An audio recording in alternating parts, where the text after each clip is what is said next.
যুদ্ধবাজ ইসরায়েলকে এবার কঠিন শিক্ষা দিয়েই ছাড়বে সিরিয়ার বিদ্রোহীরা। জোলানি বিদ্রোহী যোদ্ধাদের ইসরায়েলে মার্চ করার নির্দেশ দেবেন।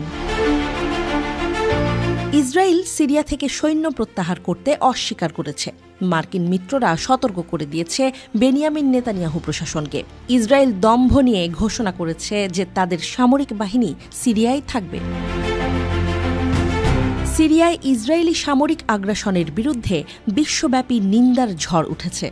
যুক্তরাষ্ট্রের ঘনিষ্ঠ মিত্র ফ্রান্স ইসরায়েলকে সিরিয়ার ভূমি থেকে সেনা প্রত্যাহারের আহ্বান জানিয়েছে। জাতিসংঘ ও আরব দেশগুলোও অবৈধ দখলদারিত্বের জন্য ইসরায়েলি সেনাবাহিনীর নিন্দা জানিয়েছে।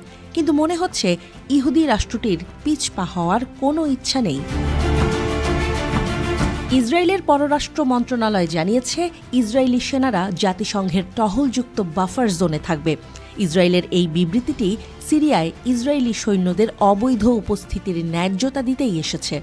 এর আগে ইসরায়েলের প্রতিরক্ষামন্ত্রী জীবাণুমুক্ত প্রতিরক্ষা অঞ্চল তৈরির ঘোষণা দেন। তিনি বলেন, আসাদ সরকারের পতনের পর নতুন প্রতিরক্ষা অঞ্চলের লক্ষ্য সন্ত্রাসী হুমকি প্রতিরোধ করা। সিরিয়ার রাজধানী দামেস্কে বিদ্রোহীরা অগ্রসর হওয়ার সাথে সাথে আসাদ পালিয়ে যান। ইসরায়েলি বাহিনী গোলান হাইটস ছাড়িয়ে সিরিয়ার ভূখণ্ডে বাফার জোনে প্রবেশ করেছে। বাফার জোনটি ১৯৭৪ সালে সিরিয়ার সাথে একটি বিচ্ছিন্নতা চুক্তির অধীনে প্রতিষ্ঠিত হয়েছিল। ১৯৬৭ সালের যুদ্ধের পর থেকে গোলান মালভূমিতে ইসরায়েলের দখল বেআইনি বলে বিবেচিত হয়েছে। ফ্রান্স এবং জাতিসংঘ ইসরায়েলের পদক্ষেপকে চুক্তির লঙ্ঘন বলে নিন্দা করেছে। ফ্রান্স এবং জাতিসংঘ উভয়ই ইসরায়েলকে সিরিয়ার ভূখণ্ডের অখণ্ডতাকে সম্মান করার আহ্বান জানিয়েছে। কিন্তু ইসরায়েলের পররাষ্ট্র মন্ত্রণালয় জিহাদি গোষ্ঠীগুলোর বিরুদ্ধে প্রতিরক্ষামূলক পদক্ষেপের ওপর জোর দিয়েছে।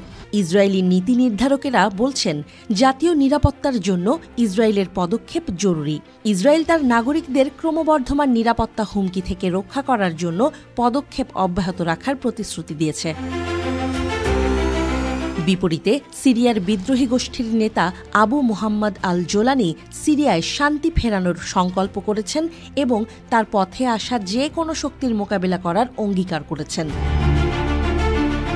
অন্যদিকে সিরিয়া ইস্যুতে ইসরায়েলের সহযোগিতা চায় যুক্তরাষ্ট্র। মার্কিন প্রতিরক্ষামন্ত্রী লয়েড অস্টিন সিরিয়ার পরিস্থিতি নিয়ে ইসরায়েলের সহযোগিতা চেয়েছেন। তিনি বলেছেন, সিরিয়ায় যা ঘটছে সে সম্পর্কে যুক্তরাষ্ট্র ও ইসরায়েলের মধ্যে ঘনিষ্ঠ যোগাযোগ রাখা খুবই গুরুত্বপূর্ণ। এই বিষয়ে আলোচনা করতেই তিনি ইসরায়েলের প্রতিরক্ষামন্ত্রী ইসরায়েল কাৎজকে ফোন করেছেন। পেন্টাগনের এক বিবৃতিতে জানানো হয়েছে, অস্টিন এবং কাৎজের মধ্যে এই আলোচনা হয়েছে। সিরিয়ার পরিস্থিতি নিয়ে দুই দেশের মধ্যে আরও আলোচনা হওয়া প্রয়োজন বলে জোর দেওয়া হয়েছে।